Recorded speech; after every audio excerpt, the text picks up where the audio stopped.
আসসালামু আলাইকুম। এই কচু দিয়ে মাছ দিয়ে রান্না করবো। এটা কি আপনারা চিনে থাকলে অবশ্যই কমেন্টসের মাধ্যমে জানাবেন। তো ঠিক আছে, এটা কেটে নিই। সবগুলো কচু কেটে নিয়েছি। এই যে এখানে পেঁয়াজ কিনেছি, এটা বেটে নিব। পেঁয়াজটা বাটা হয়ে গেছে, তেল দিয়েছি, পেঁয়াজটা দিয়ে দিলাম। সম্পূর্ণ পেঁয়াজ বাটাটা দিয়ে দিলাম। পরিমাণে দিয়ে দিলাম পানি দিয়ে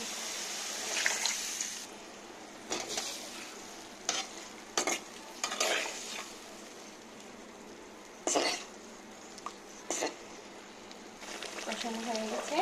এদিক থেকে যে মাছটা তুলে নিয়েছে, এখন ঢাকা দিয়ে